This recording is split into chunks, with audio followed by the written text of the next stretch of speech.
है। राहुल गांधी हो, अखिलेश यादव हो, भाजपा नहीं इसमें आती है, इसमें सब पार्टी आती है। मुख्यमंत्री भी आ रहे तो जेब वाले आ रहे हैं। हम योगी जी से टकराव नहीं देख रहे आप क्या हो रहा है।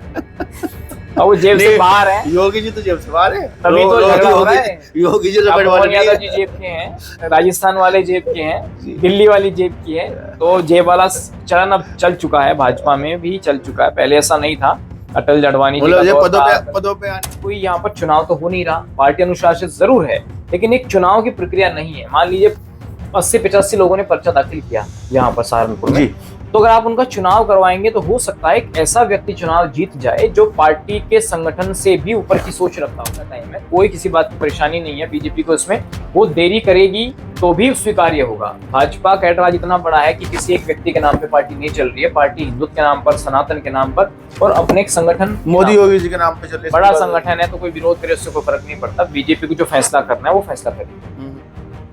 भाजपा हाईकमान ने जिला अध्यक्षों की सूची उत्तर प्रदेश में जारी की है। सहारनपुर सहित कुछ जिलों को होल्ड पर रखा गया है। चर्चाएं आम हो रही है, सियासी गलियारों में चर्चा का विषय बना हुआ है सहारनपुर का जिला अध्यक्ष होल्ड पर रखना। नमस्कार, आप देख रहे हैं जीडी न्यूज और मैं आपके साथ आपका साथी, आपका दोस्त अनुज प्रताप सैनी। जिया में बात कर रहा हूँ सहारनपुर सहित उन जनपदों की जहां पर भाजपा हाईकमान ने जिला अध्यक्षों को होल्ड पर रखा हुआ। आखिर वजह क्या है? क्या सहारनपुर को टारगेट मानकर चल रही है भाजपा हाईकमान?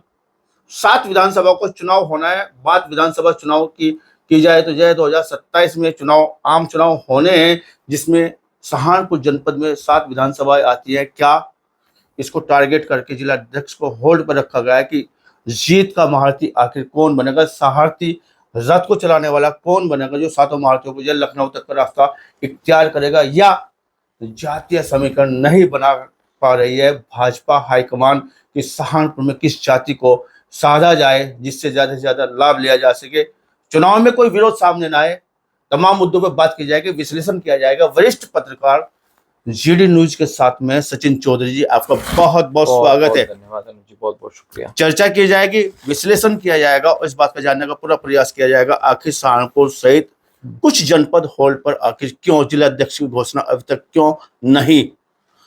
देखिए, शुरुआत यहीं से करते हैं कि जी सचिन जी, आखिर वजह क्या रही हो कि क्या जातीय समीकरण नहीं बना पाई भाजपा, या 2027 को अच्छे से कैसे कैश किया जा सके, ज्यादा से ज्यादा विधायक यहाँ से निकल सके? 5 विधायक हाल फिलहाल में मौजूद है भारतीय जनता पार्टी के, 2 विधायक अन्य समाजवादी पार्टी के हैं। क्या अपना जीत का टारगेट बढ़ाना चाहती है क्योंकि लोकसभा चुनाव में उम्मीदों का जो रिजल्ट आया है वो नहीं आ पाया?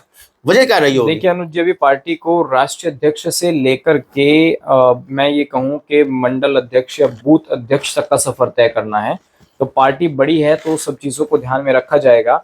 अभी राष्ट्रीय अध्यक्ष भी बदला जाना है और जहां तक जिला अध्यक्षों की बात है तो मुझे लगता है कि ये काम दिसंबर तक हो जाना चाहिए था, जो अब 2-3 महीना एक्सटेंड हो चुका है। दिसंबर 24 जनवरी तक, हाँ, 24 की बात लास्ट ईयर तक, ये जो है अब तक 24 में या 25 के स्टार्टिंग में हो जाना चाहिए था, लेकिन अभी तक ये काम नहीं हो पाया है। तो अखिलेश यादव की चुटकी सही है, अमित शाह को लेके जाके वो कह रहे कि एक अध्यक्ष नहीं ढूंढ पा रहे आप। भाजपा, देखिए वो बात सही है जो अमित शाह ने कही कि भाई आपको तो 5 लोगों में से ढूंढना है और 25 साल आप रहेंगे, हमें तो 12 करोड़ लोगों में से ढूंढना है। तो भाजपा एक डिसिप्लिन पार्टी है, एक अनुशासित पार्टी है और यहाँ पर चीजें जो हैं बड़े नाप तोल कर की जाती हैं। इसमें महिलाओं का भी ध्यान रखा जाता है, इसमें जातीय समीकरण को भी साधा जाता है और जो है अनुज जी सारी चीजें देखी जाती है प्रदेश लेवल पे, केंद्रीय नेतृत्व तक लिस्ट भेजी जाती है। तो मुझे लगता है कि कहीं खींचतान ना हो, कहीं विरोध ना हो, किसी तरीके से कोई पार्टी में इम्बैलेंस ना हो, उन सब चीजों को ध्यान में रखते हुए पार्टी फूक फूक कर कदम रख रही है। एक एक जगह के नाम घोषित हो रहे हैं और पार्टी ये देख रही है कि कहाँ विरोध के सुर उठ रहे हैं, किस जाति का बनाया तो किस जाति में चिंगारी उठ रही है, किस जाति में करंट है, कौन सी जाति क्या मांग कर रही है। तो उसी हिसाब से देखा जाए तो धीरे धीरे पार्टी जब एक एक कर जिलों के नाम घोषित करेगी, मुझे लगता है कि चुनाव दर चुनाव, दिल्ली का इलेक्शन आ गया, उससे पहले फिर हरियाणा में इलेक्शन था, तो चीजें जो हैं इस वजह से थोड़ा लेट हुई हैं, लेकिन मुझे लगता है कि पार्टी सही टाइम पर सही निर्णय करेगी। क्या सहारनपुर में भी अमित शाह वाली बात सिद्ध होने जा रही है? वहां करोड़ की बात हो रही है, यहाँ लाखों की बात की जाए, क्या लाखों लोगों के बीच में से जिला अध्यक्ष निकाला जाएगा, या जो दावेदार हैं राजपूत समाज से भी दावेदार है, गुर्जर समाज से भी दावेदार है, कश्यप समाज से भी दावेदार है, सैनी समाज से मौजूदा जिला अध्यक्ष है, लेकिन सैनी समाज से भी दावेदारी उठ रही है। और बात की जाए शेड्यूल कास्ट की, शेड्यूल से भी जो है दावेदारी उठ रही है। देखा जाए इतिहास उठाकर कि लंबे समय से जहाँ पे शेड्यूल को जो है मौका नहीं मिला, हाईकमान का जो है मास्टर चाबी सहारनपुर में नहीं मिली, क्या पूरे लाखों लोगों में से चुना जाएगा या दावेदारों को निकाल के जिला अध्यक्ष की जो चाबी दी जाएगी? देखिए, जैसे कि आपने कहा कि लाखों यहाँ पर भी ऐसे लोग हैं जो चुनेंगे। अमित शाह की जो बात, हाँ, मैं उस पर आ जाता हूँ। मुझे लगता है कि कोई यहाँ पर चुनाव तो हो नहीं रहा, पार्टी अनुशासित जरूर है, लेकिन एक चुनाव की प्रक्रिया नहीं है। मान लीजिए 80-85 लोगों ने पर्चा दाखिल किया यहाँ पर सहारनपुर में, तो अगर आप उनका चुनाव करवाएंगे तो हो सकता है एक ऐसा व्यक्ति चुनाव जीत जाए जो पार्टी के संगठन से भी ऊपर की सोच रखता हो। मतलब दावेदारों को चुनाव अगर आप चुनाव कराया जाए जिसमें पार्टी के या जिला अध्यक्ष के जो मतलब जो कह सकते हैं कि पार्टी के जो भी पदाधिकारी हैं जिले के, वो वोट करें या मंडल के पदाधिकारी वोट करें। अगर आप वोटिंग पर ही आ जाएंगे तो फिर जिला अध्यक्ष वो बनेगा, जिसको पार्टी बिल्कुल नहीं चाहती है। समझ रहे हैं? पार्टी चाहती है ऐसा व्यक्ति जो उनकी जेब का भी हो और थोड़ा रबर स्टैम्प के हिसाब से भी काम करे। तो पार्टी ऐसे लोग, ऐसे व्यक्ति को यहाँ पर जिला अध्यक्ष, मतलब जनता की या पदाधिकारियों की, जो हमारे बूथ के पदाधिकारी है, जो हमारे यूथ है, जो मुझे मंडल संभाल रहे हैं, उनकी चाह से, उनके मन से अलग ही कोई जिला अध्यक्ष निकाल के लाएगी जिसको आप रबड़ स्टैंप बता रहे हैं, जिसको आप जेब का बता रहे हैं। क्या भाजपा हाईकमान ऐसा करने जा रहा है? ये तो सबको दिख रहा है। आप क्या तो दिख रहा है? अध्यक्ष की बात कर रहे हैं, आप बताएंगे ना क्या दिख रहा है? तो जिला अध्यक्ष की बात, मतलब भाजपा लाती है, मुख्यमंत्री की बात, भाजपा लाती है रबड़ स्टैंप को लाती है, सीधा आप कह रहे हैं। मैं तो मुख्यमंत्री स्तर की बात, भाजपा लाती है तो जेब वाले को लाती है, सीधा आप ये कह रहे हैं। कोई भी व्यक्ति हो, इसमें भाजपा ही नहीं है, राहुल गांधी हो, अखिलेश यादव हो, भाजपा नहीं इसमें आती है, इसमें सब पार्टी आती है। मुख्यमंत्री भी आ रहे तो जेब वाले आ रहे हैं। हम योगी जी से टकराव नहीं देख रहे आप क्या हो रहा है? अब वो जेब से बाहर है, योगी जी तो जेब से बाहर है, तभी तो झगड़ा हो रहा है। योगी जी मोहन यादव जी जेब के हैं, राजस्थान वाले जेब के हैं, दिल्ली वाली जेब की है। तो जेब वाला चलन अब चल चुका है, भाजपा में भी चल चुका है, पहले ऐसा नहीं था। अटल जड़वानी पदों पे आने के लिए जेब का होना जरूरी है, आप ये कहना चाह रहे हैं? नहीं, एक डेकोरम चल चुका है ना, ये समाजवादी में भी है। मैं ये नहीं कहूंगा कि भाजपा में, कांग्रेस में भी है, आम आदमी पार्टी में भी है। अगर आम आदमी पार्टी में ना होता तो कुमार विश्वास सदस्य बाहर थोड़ी ना होते, अंदर क्यों है? लोकतंत्र नहीं है, जेब तंत्र हो गया। ये तो सब चीजें चल रही है अब तो। अब मुझे लगता है कि ऐसा व्यक्ति कोई बनेगा जो पार्टी का ईमानदार भी हो, वफादार भी हो, प्रदेश नेतृत्व का भी थोड़ा सा उस पर हाथ हो, क्षेत्र का भी हाथ हो, और केंद्र भी उसको स्वीकार करता हो, जातिगत समीकरण को भी फिट बैठता हो। ये सब चीजें देखी जाएंगी। बात जातिगत समीकरण की जाए तो जातिगत समीकरण में किसकी दावेदारी प्रबलता से मानी जा रही है? बात की जाए क्षत्रिय समाज की, वो भी अपनी दावेदारी रख रहे हैं, अजीत राणा जी हैं, और तमाम लोगों के बाद गुर्जर समाज की जाए तो यहाँ पे जो विजेंद्र जी जंदेड़ी वाले, तमाम लोग इस तरह के हैं, ये अपने महंगी वाले हो गए हैं, और तमाम लोग इस तरह के हैं जो दावेदारी कर रहे हैं। और पदम सिंह ढाकी वाले हैं हमारे, क्षत्रिय समाज से शुरुआत कर लेते हैं, कश्यप समाज से हमारे विजेंद्र जी कश्यप जी रहे हैं, और तमाम लोग शेड्यूल कश्यप जी बहुत अच्छे लोग आ रहे हैं। तो ऐसे में क्या लगता है कौन सा चेहरा निकल के सामने? क्षत्रिय समाज का आपने जिक्र किया, अब ऊपर से ले लीजिए, क्षत्रिय जिला अध्यक्ष बनने की रेस क्यों है और क्यों नहीं है? उत्तर प्रदेश के मुख्यमंत्री राजपूत हैं, फिर राजपूत मिनिस्टर भी हैं, फिर क्षेत्रीय अध्यक्ष भी राजपूत हैं, फिर सहारनपुर में मंत्री भी राजपूत हैं, और संगठन में भी राजपूत हैं। आप देख लीजिएगा, संगठन में भी हैं, डीसीडीएफ के चेयरमैन भी राजपूत हैं। तो राजपूतों की लॉबी है। इससे पहले डीसीडीएफ के चेयरमैन भी राजपूत थे, गन्ना सोसाइटी के ननौता के चेयरमैन भी राजपूत हैं। कहीं ना कहीं लग रहा है कि दौड़ से बाहर इस वजह से, तो मैं इसलिए कह सकता हूँ कि थोड़ा सा इसमें डिफर हो सकता है कि राजपूत को ना मौका मिले। मैं यहाँ तमाम प्रदेश होने के बाद, लेकिन अगर मौका मिलेगा तो उसमें कौन से नाम है? सबसे पहले अजीत राणा का नाम है, फिर आपका जिले में हमारे जो पहले चेयरमैन रह चुके हैं, डीसीडीएफ के चेयरमैन हैं सोमेंद्र राणा, उनका भी कहीं नाम हो सकता है जी।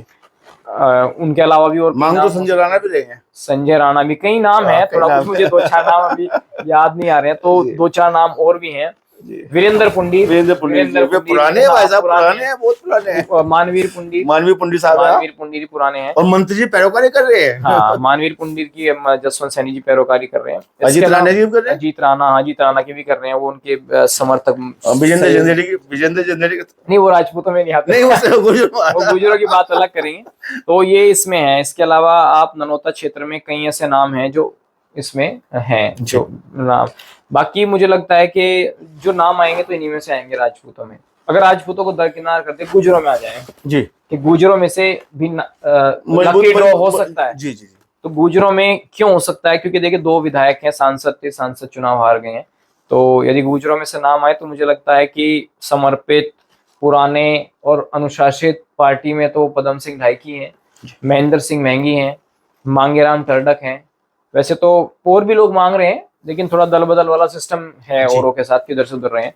तो मुझे लगता है कि नामों पर विचार हो सकता है। कश्यप समाज के पहले जिला अध्यक्ष रह चुके हैं विजेंद्र कश्यप, तो वो मुझे लगता है प्रदेश की शायद की टीम में है। तो मुझे लगता नहीं उनका नाम दोबारा रिपीट होगा। महेंद्र सैनी मुझे नहीं लगता दोबारा रिपीट हो रहे हैं। तो ये तो ब्राह्मण का दांव लग सकता है या फिर किसी एससी को भी बनाया जा सकता है। मतलब आपने जो घुमा दिया है पूरा, तो गुजर समाज पे आ सकता है, या तो फिर ब्राह्मण आ सकता है, या तो फिर एससी समाज आ ज्यादा सकता है। संभावनाएं जो है मुझे लगता है कि ब्राह्मणों को राघव लखनपाल शर्मा की स्थिति आप देख रहे हैं किस तरीके दरकिनार किया जा रहा है उनको पार्टी नेतृत्व से।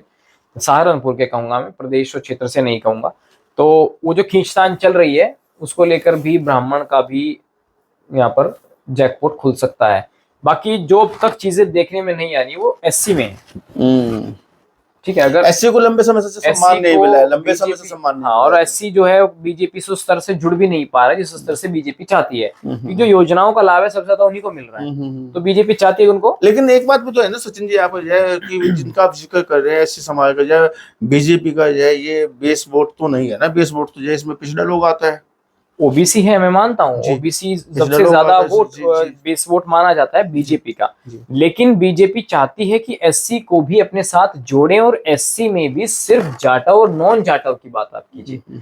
बाकी एससी जो आते हैं वो तो सब बीजेपी के साथ हैं, जनरल में हैं, वाल्मीकि हैं या पासी हैं, और जो एससी में सम्मान के नाम की बात की सब बीजेपी के सम्मान की बात अगर की जाए तो जो एससी में तो एससी उसको माना जाता है जो वास्तव में एससी कहलाता है। एससी में आप समझ लो जाटव है ना, जो चंद्रशेखर या मायावती का वोट बैंक है, जी जी, वो आप बीजेपी थोड़ा डिफर मान सकते हैं। नहीं तो और सारा एससी बीजेपी के साथ है, और सारा एससी बीजेपी के साथ में। लेकिन बीजेपी क्या चाहेगी और सारे एससी को जो है, हालांकि बड़ी संख्या नहीं है उन लोगों की। एससी में भी आपको ये देखना होगा कि बीजेपी एससी में किस एससी को जगह देती है। वो धोबी होगा या वो और बिरादरी से होगा या वो जाटव से होगा, ये बहुत जनरल कैटेगरी में किसी और आपने ठाकुर समाज पे लाके नहीं। जैसे वैश्य पे आप बात करें तो वैश्य समाज की अगर हम बात करें तो वैश्य समाज में क्या किसी को लग सकता है? नहीं, वैश्य का भी मैं जिक्र करूंगा। देखिए 2 चेहरे मुझे लगता है, अगर मतलब एससी का अगर नाम आता है तो पवन सवई अच्छा नाम है यहाँ पर पार्टी के लिए, और संजय सूर्या जो अभी अनुसूचित मोर्चे के जिला अध्यक्ष हैं, तो उनको भी पार्टी कंसिडर कर सकती है। और दोनों ही पार्टी के समर्पित हैं और अच्छे, और ज्यादा कोई जनरल में वैसे उन पर नहीं। जनरल में वैसे समाज है, ऐसा कोई समाज ब्राह्मण समाज, आपने ब्राह्मण समाज का तो हालांकि जिक्र किया, लेकिन वैसे समाज है बड़ी संख्या में बीजेपी का चाहने वाला है, बेस वोट माना जाता है। वैश्य पर आपने जिक्र किया, तो जब शीतल बिश्नोई का मैं जिक्र कर रहा हूँ आपके साथ, तो शीतल बिश्नोई जब उनको महानगर का अध्यक्ष बनाया गया तो सबने कहा कि वैश्य समाज के साथ बीजेपी ने धोखा किया है। ये शहर का जो वोट है ये बीजेपी को मिलता है, तो यहाँ पर वैश्य समाज को जिम्मेदारी मिलनी चाहिए थी, क्योंकि इससे पहले जो राकेश जैन थे। तो बीजेपी को जब ये लगा कि ऐसा हो रहा है और विरोध के सुर ज्यादा उठ रहे हैं, तो आपने देखा यहाँ पर होर्डिंग्स लगे। तो शीतल बिश्नोई गोयल लिखना पड़ा बीजेपी को। तो ये बताना पड़ा कि उनको वैसे बनाने के लिए गोयल लिखना पड़ा है, खुद बिश्नोई जी को लिखना पड़ा है कि मैं भी वैश्य समाज से आता हूं। बिल्कुल, उनका विरोध उन लोगों ने किया है। तो उन्होंने बताना पड़ा कि हम बिश्नोई समाज के साथ साथ जो है वैश्य भी है, वैश्य पहले वैश्य आप हरियाणा में देखे तो बिश्नोई मुझे लगता है कि अलग ही समाज है, जैसे कुलदीप बिश्नोई का है। नहीं, मेरी चर्चा हुई कि हम बिश्नोई जो उनकी परंपरा है उस परंपरा में आस्था रखते हैं, लेकिन हम हैं गोयल। हाँ, लेकिन यहाँ पे शीतल जी अभी तक बिश्नोई बनकर रहे हैं, गोयल तो अब बने जब उनको पदस्थ हो गए। तो मैं ये कह रहा हूँ कि देखिए उनको ये बताना पड़ा जाति का नाम कि हम लोग वैश्य समाज से ही हैं, और बीजेपी ने जो फैसला किया वो वैश्य समाज के हक में किया है। तो जातिगत राजनीति तो फिट बैठा है। सचिन जी, अंतिम सवाल आपकी ओर आ रहा है कि क्या बीजेपी में भी जाति है कि जाति नहीं की परंपरा अब प्रभावशाली हो चुकी है? बिल्कुल हो चुकी है। मैं तो ये कहूंगा कि वैसे तो ये हर पार्टी में है जी, कि किस पार्टी में नहीं है मुझे ये बता दीजिए। नहीं, बीजेपी विरोध करती है जब गाड़ी में गुज्जर लिखवाते, सैनी लिखवाते, जाट लिखवाते, चौधरी लिखवाते, कहते हैं कि आप धर्मी और आप हिंदू। हाँ, और यहाँ पे जाति है कि जाति नहीं। देखिए वो हर चीज को टैकल कर रहे हैं कि भाई कितने राजपूत बनेंगे, कितने सैनी बनेंगे, कितने गुजर बनेंगे। गुजर का तो नंबर आ चुका है गाजियाबाद में, तो मुझे लगता नहीं कि गुजर को चांस मिलेगा, लेकिन फिर भी हमने पॉसिबिलिटीज पर हमने विचार किया। आपने देखा होगा गाजियाबाद में जिला अध्यक्ष बनाया है गुजर को, तो अब देखना होगा कि जातिगत हित को साधना और जातिगत एक रोड मैप तैयार करना, यही बीजेपी की देरी का कारण है। 27 के लिए क्या ये लाभकारी हो सकता है होल्ड पे रखना, या कुछ बेटर हो सकता है या नुकसानदायक हो सकता है? क्योंकि सियासी गलियारों में जिस तरह की चर्चाएं आम हो रही है कि जिला अध्यक्ष होल्ड पे रखा गया है सहारनपुर सहित अन्य जनपदों का, क्या 27 पे इसका बड़ा फर्क पड़ सकता है या नुकसान की तरफ? नहीं, 27 का कोई फर्क नहीं क्योंकि पड़ेगा। विरोध टाइम है ना, अभी बहुत टाइम, 2 साल का टाइम है। अगर अभी होता 6 महीने का टाइम तो फिर भी मान सकते थे। 2 साल का टाइम है, कोई किसी बात की परेशानी नहीं है बीजेपी को इसमें। वो देरी करेगी तो भी स्वीकार्य होगा। भाजपा का एतराज इतना बड़ा है कि किसी एक व्यक्ति के नाम पे पार्टी नहीं चल रही है। पार्टी हिंदुत्व के नाम पर, सनातन के नाम पर और अपने एक संगठन, मोदी योगी जी के नाम पे चल रही है, बड़ा संगठन है, तो कोई विरोध करे उससे कोई फर्क नहीं पड़ता। बीजेपी को जो फैसला करना है वो फैसला करेगी। अभी हाल में जो बात की जाए लोकसभा चुनाव में जो तमाम विरोध आए हैं, तो भी बीजेपी ने कोई इसका जो विशेष फर्क उस पर नहीं दिखाया उसने। हालांकि नुकसान तो हुआ है, सियासी नुकसान तो हुआ है, ग्राफ गिरा है। मैं बात करूँ पश्चिम उत्तर प्रदेश में जो काफी नुकसान हुआ है, लेकिन बीजेपी ने उसको हल्के में लिया, बीजेपी बदल चुकी है। ये अटल अडवाणी वाली बीजेपी नहीं है कि जब आप 160 पर थे, 140 पर थे, फिर 160 पर गए, तो ऐसा नहीं है। फिर आप 182 पर भी गए, फिर आप 272 पर भी गए, ऐसा नहीं है। अब पार्टी बदल चुकी है। अगर जितना आप बैकफुट पे जाएंगे फिर आप उतने ही अच्छे से रिवर्स होके आएंगे। आप देखना, मुझे लगता है कि 27 के चुनाव में कुछ अच्छा हो सकता है बीजेपी के लिए। और संगठन की दृष्टि से बीजेपी जो भी आकलन करती है वो जातिगत और सब चीजों को देख कर ही करेगी। तो हमारे साथ में वरिष्ठ पत्रकार सचिन चौधरी कह रहे हैं कि जो है होल्ड पे रखना कहीं ना कहीं बीजेपी की पॉलिसी हो सकती है। जातिगत जो है देखना चाहते हैं कि जाति कौन सी प्रभावी हो सकती है। 27 भी साध रही है, जातियों को भी साधना है और ये भी देखना है कि प्रभाव क्या हो सकता है। तमाम बातों पर आपने विश्लेषण किया, मुद्दों पर बात किया। बात करने के लिए, चर्चा करने के लिए आपका बहुत बहुत धन्यवाद। बहुत बहुत धन्यवाद।